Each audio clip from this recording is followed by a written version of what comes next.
자비 강같이 흐르고 주 자비 강같이 흐르고 주 손길 치료하네.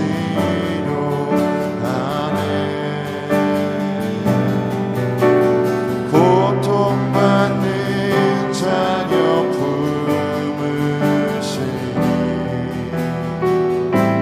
주밖에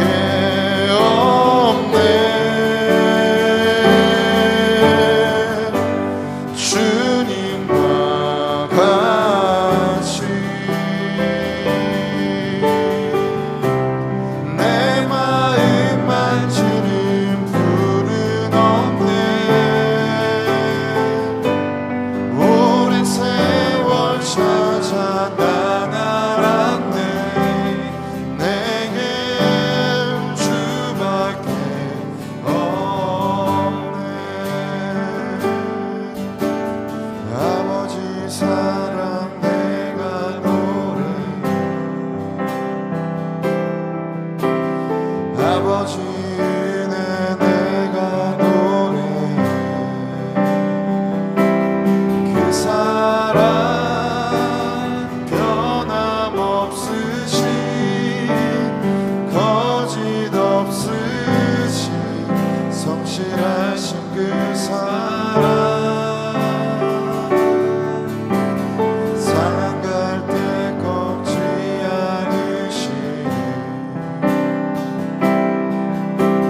꺼져가는 등불 끄지 않는 그 사랑 변함없으신 거짓 없으신 성실하신 그 사랑.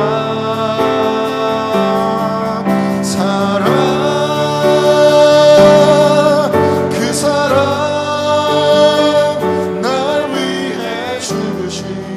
날 위해 다시 사신 예수 그리스도, 다시 오실 그 사랑. 죽음도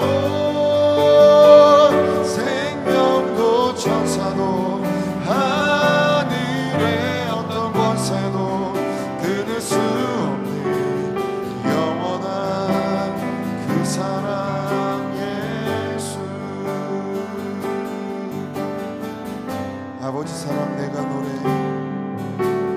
아버지 사랑 내가 노래.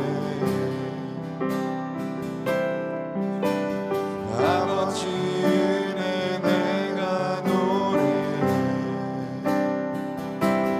그 사랑 변함없으신 거짓 없으신 성실하신 그 사랑. 상한 갈 때 꺾지 않으시니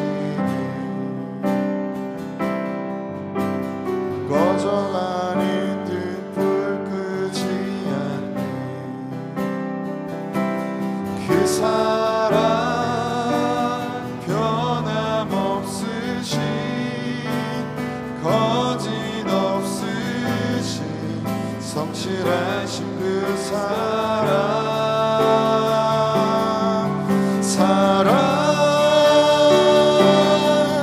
그 사랑 날 위해 죽으신, 날 위해 다시 사신 예수 그리스도, 다시 오실 그 사랑. 죽음도 생명도 천사도 하늘의 어떤 권세도 끊을 수 없는 영원한 그 사랑 예수. 그 사랑, 그 사랑 날 위해 죽으신, 날 위해 다시 사신 예수 그리스도, 다시 오실 그 사랑. 죽음도 생명도 천사도 하늘의 어떤 권세도 끊을 수 없는 영원한 가사를 생각하며 주 앞에 기도하며 나아갑니다.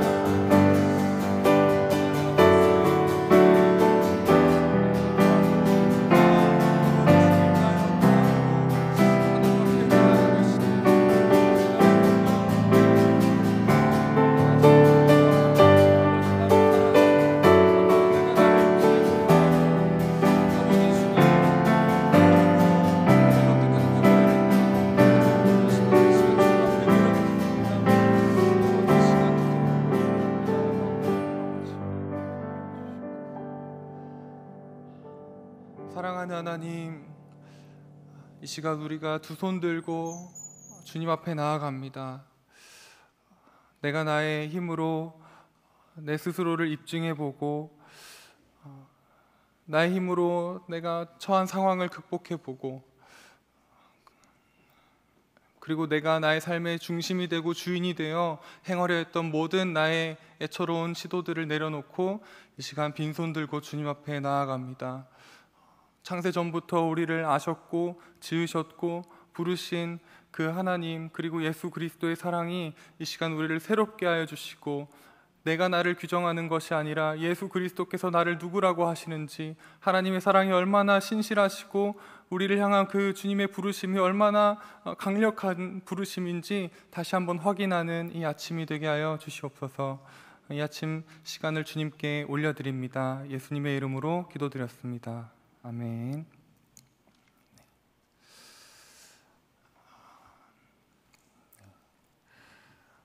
이 아침 시간에 우리 주님 앞에 엎드리기 위해 나오신 우리 모든 성도님들, 영상으로 또 함께 예배하시는 우리 모든 분들 가운데 또 어제나 오늘이나 신실하신 우리 주님의 은혜가 이 아침 가운데 함께 하시기를 축복합니다. 1980년대를 풍미했던 그 아이돌의 원조, 우리 많은 분들이 아실 것 같은데요. 가수 전영록 씨의 노래 중에서 이런 제목이 있습니다. 사랑은 연필로 쓰세요. 이 노래를 혹시 알고 계신가요? 제가 가사를 한번 읽어드리겠습니다. 꿈으로 가득 찬 설레이는 이 가슴에 사랑을 쓰려거든 연필로 쓰세요. 사랑을 쓰다가 틀리면 지우개로 깨끗이 지워야 하니까. 처음부터 너무 진한 잉크로 사랑을 쓴다면 지우기가 너무너무 어렵잖아요. 사랑은 연필로 쓰세요. 이런 가사입니다. 벌써 멜로디가 이렇게 생각나시는 분들도 있을 것 같은데요. 우리가 처음에 사랑에 빠지면 어떻습니까? 우리가 과거로 기억을 이렇게 돌이켜 보면은 이 가사의 말대로 꿈으로 가득 찬 설레이는 가슴을 가진 사람이 되죠. 그리고 이 가사에 따르면 그런 사람들이 보통 사랑을 쓸 때 연필로 안 쓰고 잉크로 쓴다고 하는 겁니다. 근데 그러지 말라는 거죠. 잉크로 쓰면은 지울 수가 없으니까 연필로 쓰라는 겁니다. 사랑을 쓰다가 틀리는 경우가 있는데 저는 어떤 경우인지 잘 모르겠습니다만 그때 지우개로 깨끗이 지워야 하니까 처음부터 너무 진한 잉크로 사랑을 쓴다면 그 지우기가 어렵다는 그런 가사입니다. 이 노래가 아주 크게 히트한 것으로 알고 있습니다. 혹시 여러분들도 이 가사에 좀 공감이 되시나요? 과거를 이렇게 돌이켜 보시면 공감이 되시는 분들도 분명히 있을 것 같습니다. 아니면 어쩌면 지금 상황에서도 좀 공감이 되시는 분들이 있을 수도 있겠죠. 그런 분들이 많지는 않기를 바라는데요. 한 번쯤 지우개로 이런 사랑을 지워본 경험들이 있지 않을까 싶습니다. 사랑을 쓰다가 틀리기도 하죠. 또 실수하기도 하고 지워야 할 일이 생기기도 합니다. 근데 대체 왜 그런 일이 이렇게 많이 일어날까요? 우리한테 그런 실수가 왜 이렇게 자주 일어나는 것일까요? 가사처럼 꿈으로 가득 차서 설레이는 마음, 그때 그 마음만은 가짜가 아니었을 텐데 시간이 지나고 이런저런 일을 겪다 보면 지우개를 찾게 되는 경우가 있습니다. 사람 마음이 마음대로 되지가 않습니다. 변하지 않을 것 같은 마음도 어느 순간 시들시들해지는 일이 얼마나 많은지 모르겠습니다. 변하는 거죠. 아무리 격렬한 사랑을 한다 해도, 아무리 굳은 다짐을 한다 해도 변하게 되어 있습니다. 한결같기가 참 어렵습니다. 늘 그 자리에 있는, 늘 한결같이 든든하고 또 믿을만하고 또 나를 사랑해주는, 늘 그 자리에 있어주는 그런 사람 한 명쯤 있으면 참 얼마나 좋을까요? 그런데 그런 사람 찾기가 참 쉽지 않고, 사실은 나부터가 그런 사람 되기가 정말 쉽지가 않습니다. 오늘 이 아침에 이 세상 어디를 둘러봐도 한결같은 것을 찾을 수 없는 우리 삶 속에서 한결같으신 우리 주님의 사랑과 은혜를 누리고 경험하고 맛보아 누리는 아침이 되시기를 소원합니다. 우리가 지금 7월부터 열왕기하 말씀을 쭉 보고 있습니다. 열왕기 상하를 크게 요약을 해보자면, 솔로몬의 통치로부터 시작해서 이스라엘의 그 남북 분열, 그리고 북이스라엘과 남유다가 이제 크게 타락해가는 과정, 그리고 그 과정에서 하나님께서 선지자들을 보내셔서 일하시는 것들을 우리가 지금까지 봤고요. 그리고 앞으로 보게 될 것은 이제 북이스라엘과 남유다가 멸망으로 이제 치달아가는 과정입니다. 달리 말하면 하나님과의 깊고 영광스러운 사랑의 관계 속에서 아까 그 가사를 다시 인용하자면, 꿈으로 가득 찬 설레이는 이 가슴을 안고 시작했던 이 솔로몬의 이스라엘 왕국이 단 한 세대도 제대로 버티지 못하고 형편없이 추락하는 이 흑역사를 우리가 이렇게 길고도 자세하게 읽고 있습니다. 우리가 하나님의 말씀이라고 생각하고 읽어서 그렇지, 만약에 이게 우리의 역사고 이 열왕기하의 부끄럽고 안타까운 모습들을 지우개로 지울 수만 있다면, 아마 열왕기서에서 이 남아나는 본문이 거의 없을 것 같습니다. 오늘 본문도 보시면 아마 지우개로 정말 빡빡 지우고 다시 써야 할 역사입니다. 영광스러웠던 다윗과 솔로몬의 그 과거를 생각하고 이 열왕기가 하나님과 이스라엘의 사랑의 역사가 마땅히 되어야 했던 그런 역사라면 지금 틀린 데가 한두 군데가 아닙니다. 오늘 본문을 우리가 함께 좀 읽어보도록 하겠습니다. 17절부터 22절까지 전반부인데요. 저와 여러분들이 번갈아 가면서 한 번씩 읽도록 하겠습니다. 제가 먼저 17절을 읽도록 하겠습니다. 이스라엘의 왕 여호아하스의 아들 요아스가 죽은 후에도 유다의 왕 요아스의 아들 아마샤가 15년간을 생존하였더라.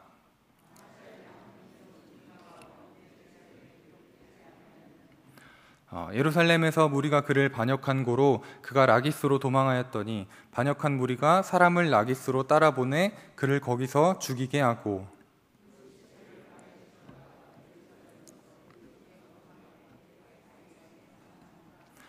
유다 온 백성이 아사랴를 그의 아버지 아마샤를 대신하여 왕으로 삼으니 그때에 그의 나이가 16세라.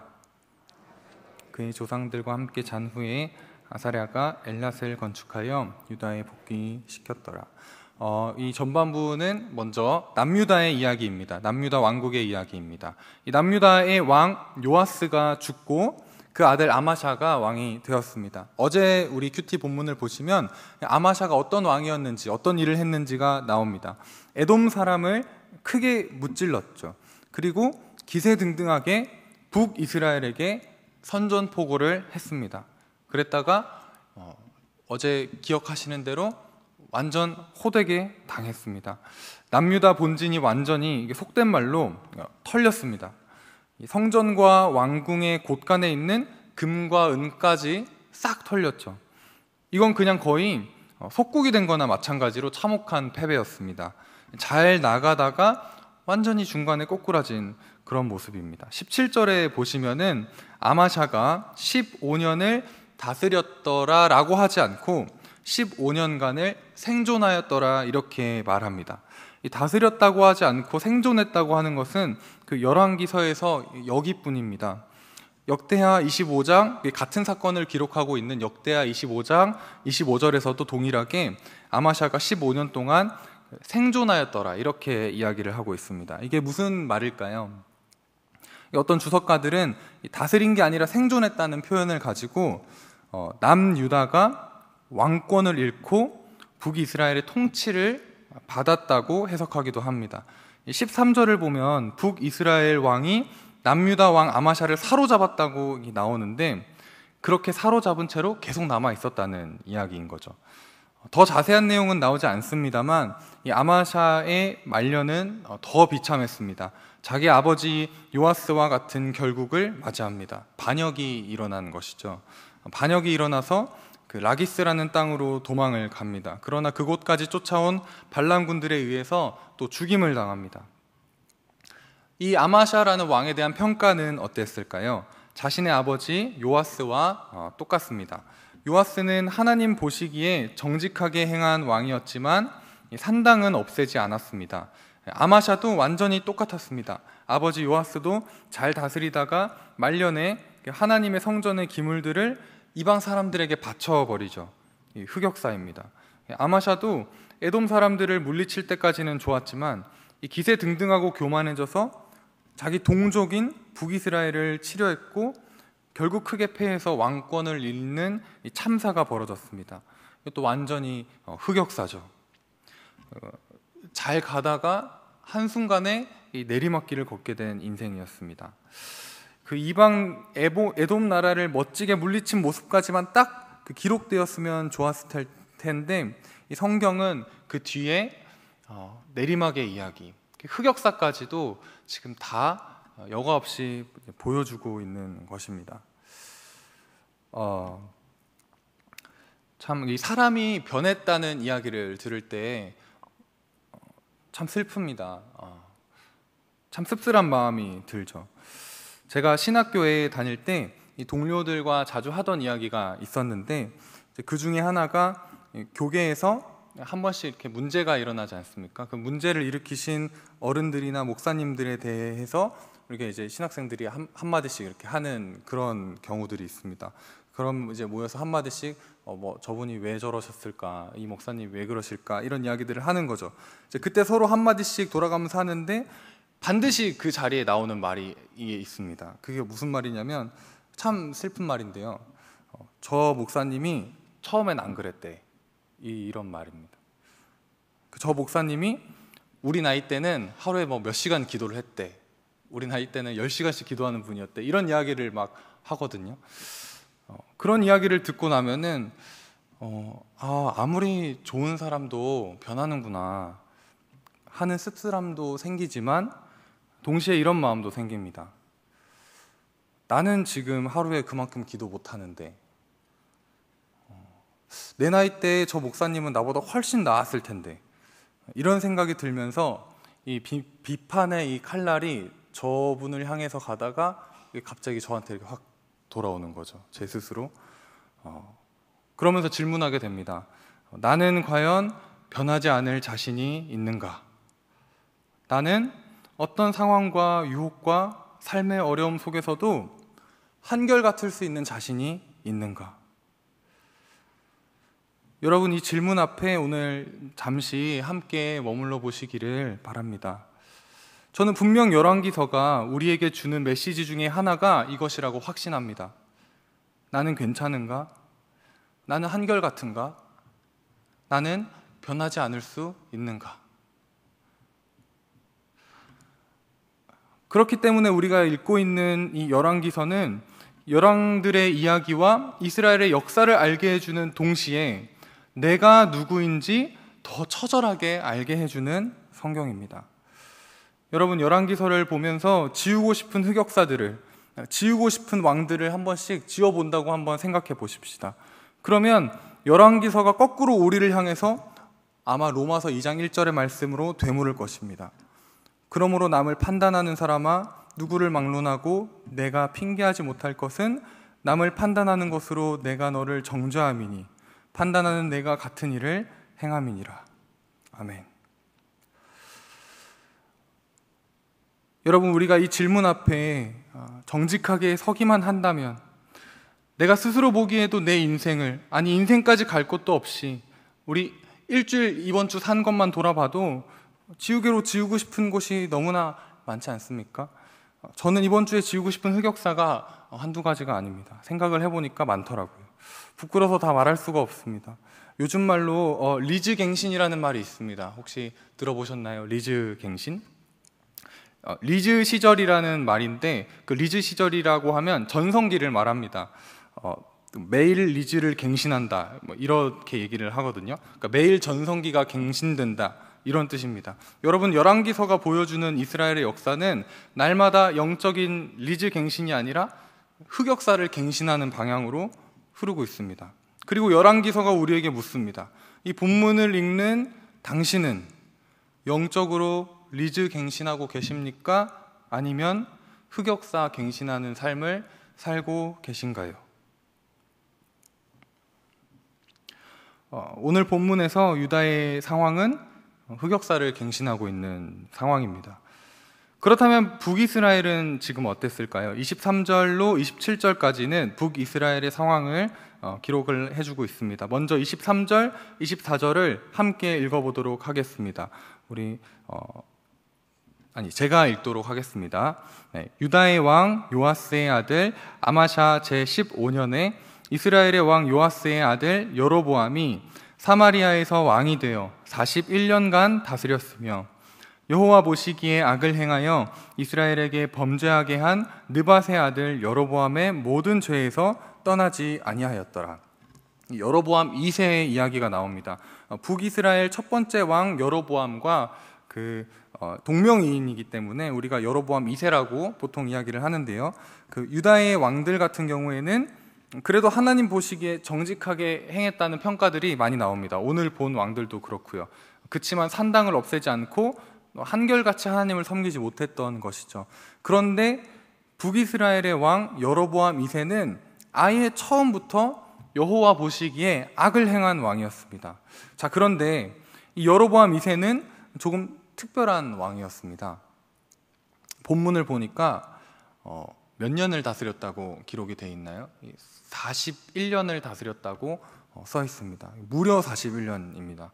여로보암 2세는 북이스라엘에서 가장 오랜 기간 통치했던 왕이었습니다. 뿐만 아니라 이때가 어쩌면 한 나라로서 북이스라엘의 황금시대, 전성기라고 부를 수 있는 시대였습니다. 우리가 25절, 이 25절은 함께 읽어보도록 하겠습니다. 시작. 이스라엘의 하나님 여호와께서 그의 종 가드헤벨 아미떼의 아들 선지자 요나를 통하여 하신 말씀과 같이 여로보암이 이스라엘 영토를 회복하되 하맛 어귀에서부터 아라바 바다까지 하였으니. 아멘. 여로보암 2세가 통치하던 이 41년의 기간 동안 북이스라엘에는 3명의 유명한 선지자들이 있었습니다. 다들 아시는 선지자들인데요. 요나와 오늘 본문에 나온 요나, 그리고 호세아와 아모스입니다. 그 중에 오늘 요나가 본문에 등장하죠. 북이스라엘이 요나를 통해 하나님께서 말씀하신 것 같이 영토를 회복했다고 말합니다. 이 하맛 어귀에서부터 아라바 바다까지의 영토를 회복했다고 하는데, 이게 그냥 영토를 조금 확장했다 수준이 아닌 게요. 어느 정도로 확장을 했다는 이야기냐면 솔로몬 시절의 영토를 회복했다는 이야기입니다. 정말 엄청난 회복이 아닐 수가 없습니다. 한 가지 질문이 생기죠. 대체 왜 이렇게 악한 왕에게 하나님께서는 이 놀라운 일을 허락을 하신 것일까요? 그 이유가 바로 그 다음 절 2절에서 나옵니다. 26, 27절인데요. 우리 또 함께 읽어보도록 하겠습니다. 시작. 이는 여호와께서 이스라엘의 고난이 심하여 매인자도 없고 노인자도 없고 이스라엘을 도울 자도 없음을 보셨고,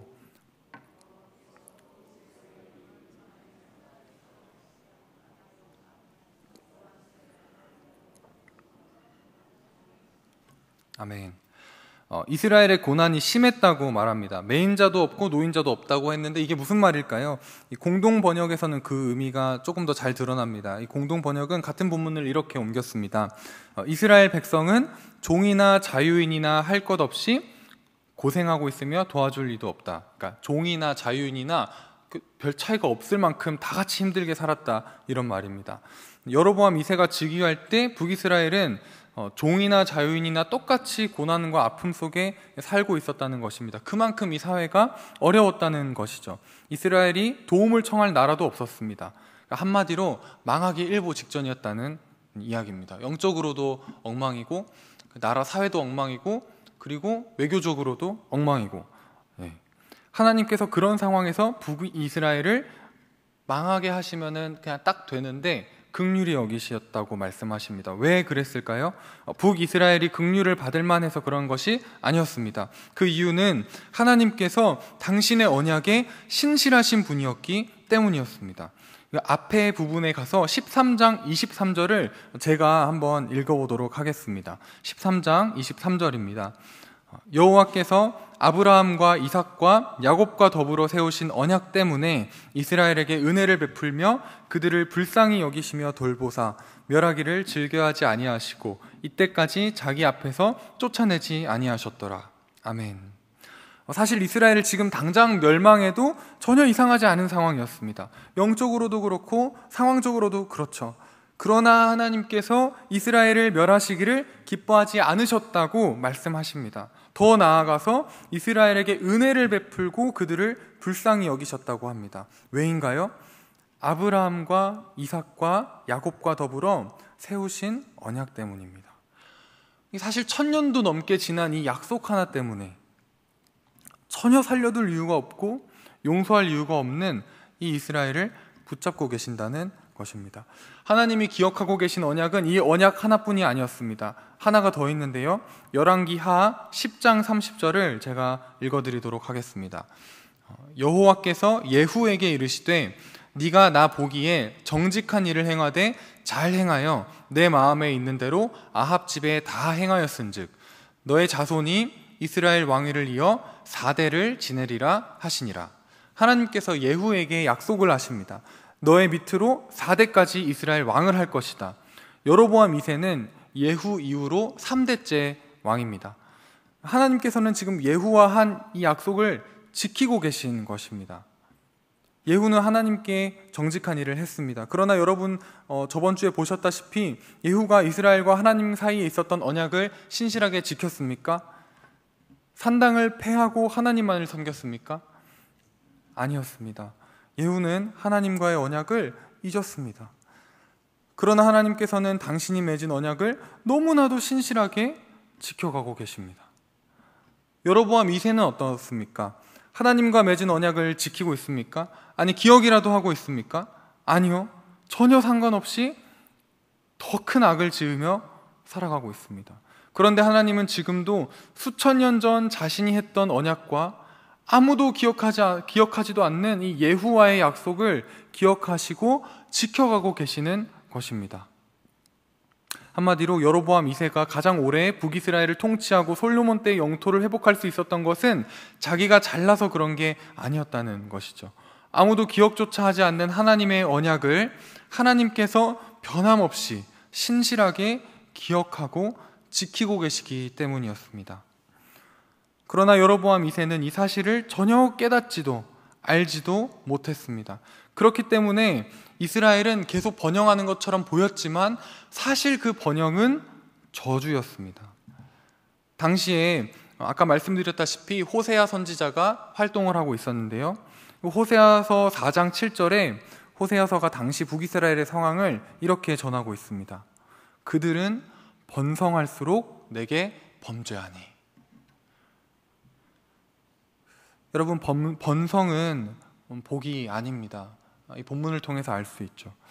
깨닫지 못하는 번성은 저주입니다. 시편 49편 20절은 이렇게 이야기하고 있습니다. 존귀하나 깨닫지 못하는 사람은 멸망하는 짐승 같도다. 아멘. 여러분, 오늘 남유다를 통해서 우리의 한결같지 못함을 봤다면 북이스라엘을 통해서는 하나님의 한결같음을 우리가 보게 됩니다. 이 본문들을 통해서 중요하게 우리가 발견할 수 있는 사실은 북이스라엘도 남유다도 자신의 한결같지 못함과 하나님의 한결같으심을 깨닫지 못했다는 것입니다. 어쩌면 이게 한 가지 문제일 수도 있습니다. 내가 하나님에 대해서 신실하지 못하다, 내가 하나님께 신실하지 못하다는 사실을 깨닫지 못하는 것이죠. 하나님께 대해서 한결같지 못한 나의 모습, 신실하지 못한 내 밑바닥의 모습을 충분히 묵상하지 못하는 것입니다. 영적으로 어두워지고 무뎌져서 날마다 흑역사를 갱신하고 있는 내 모습을 깨닫지 못하는 것입니다. 그래서 매일매일 망하는 쪽으로 움직이게 되고 그 상황에서는 번성을 해도 그게 저주가 됩니다. 여러분, 우리가 얼마나 죄인인지, 얼마나 소망 없는 사람인지 깨닫지 못하면 소망이 없는 것입니다. 사실 우리가 다 죄인인 줄 알지만 충분히 직면하고 싶어 하지는 않습니다. 그래서 요즘 한국에서 가장 인기 있는 말 중에 하나가 괜찮아입니다. 드라마 제목도 있잖아요. 그 사이코지만 괜찮아. 책 제목에도 요즘에 서점에 가보면 괜찮아라는 말이 정말 많습니다. 이래도 괜찮고 저래도 괜찮다, 몰라도 괜찮고 죄인이어도 괜찮고 마음대로 살아도 괜찮다고 합니다. 그러나 여러분, 예수님의 십자가는 우리에게 뭐라고 말씀하십니까?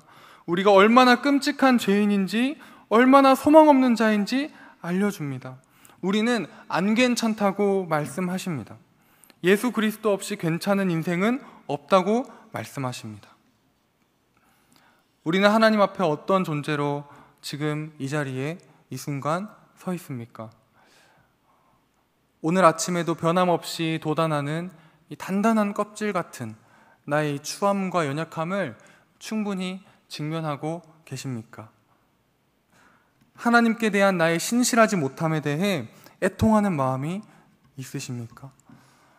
내 자신에 대한 자각이 깊어지고 선명해질 때, 그때 비로소 하나님의 은혜가 은혜되는 줄 믿습니다. 여로보암 2세의 시대를 살았던 호세아는 이스라엘이 하나님 앞에서 창녀와 같은 존재였다는 것을 온 삶으로 알았습니다. 자기 자신이 창녀와 살았으니까요. 하나님의 신실하심과 사랑을 피부로 온 삶으로 깨달았을 때 이 호세아 선지자가 이렇게 부르짖었습니다. 호세아서 6장 1절부터 3절입니다.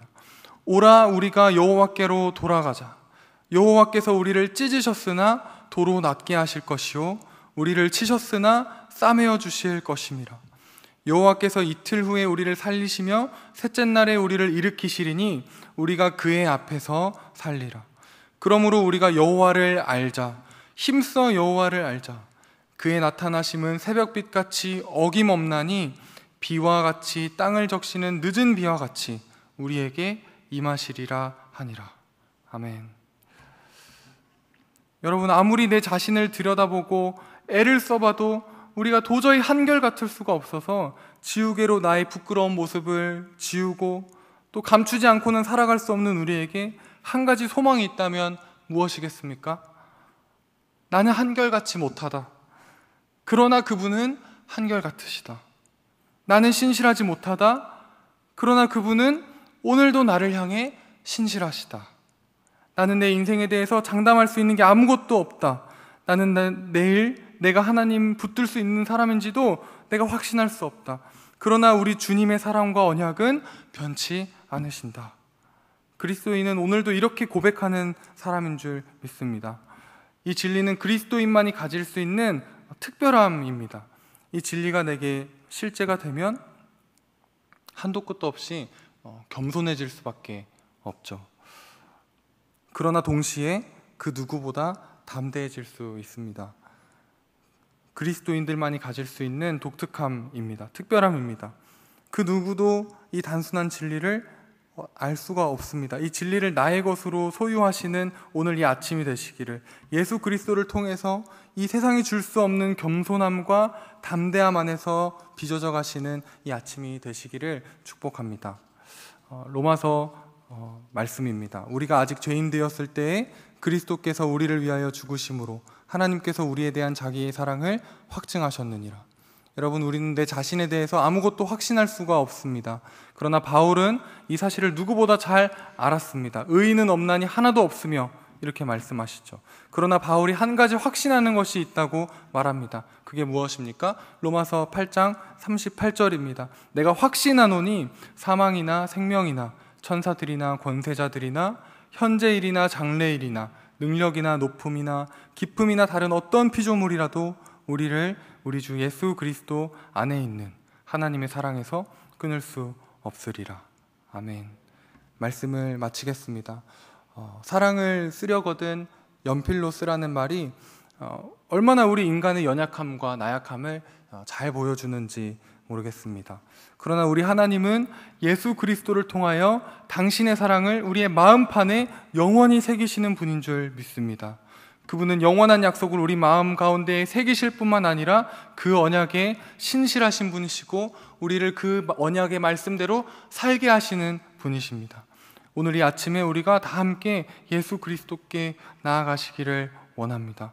우리가 자주 있는 두 가지, 날마다 새롭게 붙잡아야 할 두 가지가 있습니다. 하나는 나는 하나님께 대해 신실하지 못하다는 사실, 또 하나는 하나님께서 나에 대해 신실하시다는 사실입니다. 우리가 예수 그리스도께 나아가십시다. 예수 그리스도의 십자가와 부활 앞에 나아갈 때 이 두 가지 사실이 우리의 존재에 새겨지게 될 것입니다. 그리고 그럴 때에 예수 그리스도 안에 거하는 오늘, 하나님께서는 우리를 한결같은 사람, 그리고 신실한 사람으로 빚어가실 줄 믿습니다. 그 은혜를 누리시는 우리 모든 성도님들 되시기를 축복합니다. 우리 이 시간에 우리 함께 아버지 사랑 내가 노래, 그분의 그 신실하신 그 사랑과 은혜에 대해서 우리 함께 고백하고 찬양하도록 하겠습니다.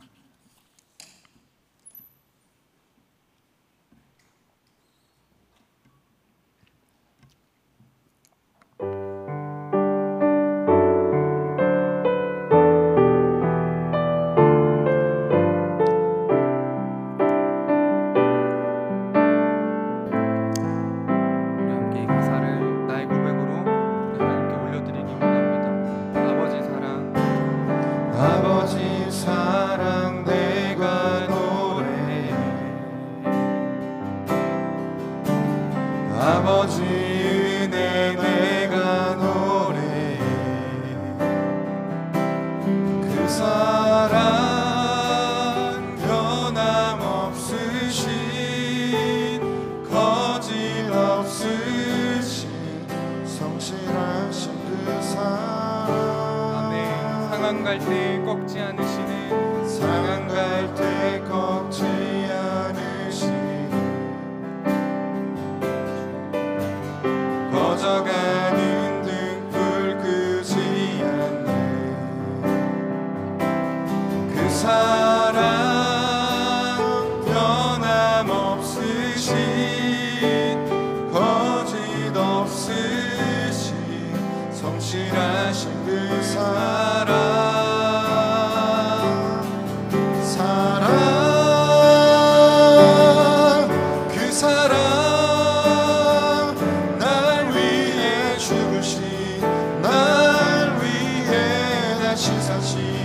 예수 그리스도 다시 오실 그 사랑 죽음도 생명도 천사도 하늘의 어떤 권세도 끊을 수 없는 영원한 그 사랑 예수 그 사랑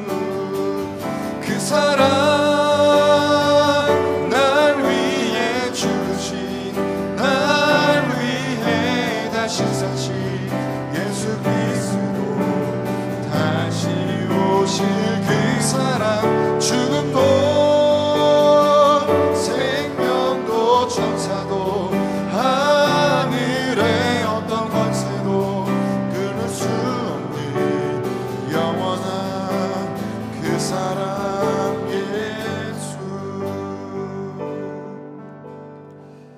이 시간 우리 함께 기도하며 주님 앞에 나아가실 때 예수 그리스도의 십자가 아래로, 그 그늘 아래로 우리가 나아갔으면 좋겠습니다. 그리고 그 아래에 우리가 좀 충분히 잠잠히 머무르는 시간을 가졌으면 좋겠습니다. 예수 그리스도의 십자가 앞에 머물 때에 우리가 얼마나 연약한 존재인지, 얼마나 소망 없는 존재인지, 얼마나 지금도 예수 그리스도께서 우리를 위해 대신 죽으시지 않으시면 얼마나 소망 없는 자인지 절망스러운 존재인지 확인하게 됩니다. 이 시간 하나님 앞에서 나의 소망 없음을 다시 한번 새롭게 발견하는 시간이 되기를 원합니다. 그리고 동시에 십자가에서 우리를 향하여 완전한 사랑을 베풀어 주신, 당신의 신실하신 언약을 보여주신 그 하나님의 신실하심을 다시 한번 마음속에 새기는 시간이 되기를 원합니다. 이 시간 예수 그리스도 십자가 앞으로 나아가 우리 잠잠히 머물고 우리의 모습을 주님 앞에 있는 그대로 고백하고 내려놓는 그런 우리 기도의 시간을 잠시 갖도록 하겠습니다. 우리 다 함께 기도로 주님 앞에 나가도록 하겠습니다. 기도하겠습니다. 사랑하는 하나님 아버지 주님, 우리를 불쌍히 여겨주시고, 아버지 주님, 아버지 우리를 불쌍히 여겨주시고, 하나님 앞에서 한결같이 하나님 앞에서 늘 넘어지고, 아버지 하나님 앞에서 늘 아버지 깨어지는, 아버지 내가 얼마나 소망없는 존재인지 깨닫지 못하는 아버지 주님, 나의 존재를 불쌍히 여겨주시옵소서. 아버지 나를 불쌍히 여겨주시옵소서. 아버지 다시 한번 예수 그리스도 안에서 새 소망과 새 힘을 발견하는 하루 되게 하여 주시옵소서. 우리를 붙드시는 예수 그리스도의 그 힘을, 아버지 오늘도 나를 향해 신실하신 그 하나님의 사랑을 아버지 우리 새롭게 발견함으로 아버지 다시 한번 그리스도 안에서 일어나고 다시 한번 그리스도 안에서 새 힘을 얻는 아버지 그런 아버지 주님의 이 아침이 될 수 있도록 아버지 우리의 마음을 깨워주시고 우리의 심령을 성령 하나님 새롭게 하여 주시옵소서. 아버지 주님, 우리의 심령을 새롭게 하여 주시옵소서. 하나님 우리를 불쌍히 여겨주시옵소서. 하나님 우리를 긍휼히 여겨주시옵소서. 아버지 우리가 아직 죄인 되었을 때 아버지 당신의 사랑을 보여주신 그 사랑을 기억하며 나아갑니다. 아버지 우리를 불쌍히 여겨주시옵소서. 하나님 아버지 우리의 존재를 주님 앞에 내려놓고 나아갑니다. 아버지 주님 예수 그리스도 십자가 안에서 다시 한번 새 힘을 얻기를 원합니다. 아버지 주님 우리를 불쌍히 여겨주시기를 원합니다. 아버지 주님 불쌍히 여겨주시기를 원합니다. 아버지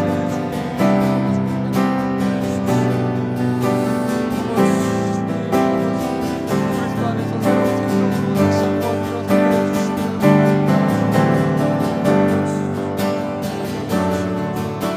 아버지 주님 긍휼히 여겨주시고 하나님 주님 안에서 겸손하고 담대하고 아버지 한결같이 아버지 주님 사랑하고 내 이웃을 사랑할 수 있는 아버지 그런 존재로 우리를 회복시켜 주시옵소서. 아버지 하나님 우리를 회복시켜 주시옵소서. 다시 한번 예수 그리스도 십자가의 자리에서 새 생명 얻는 자 아버지 주님 하나님의 마음을 시원케 해드리는 존재로 오늘 하루 서기를 원합니다. 아버지 주님 인하여 주시기를 아버지 주님 함께하여 주시옵소서.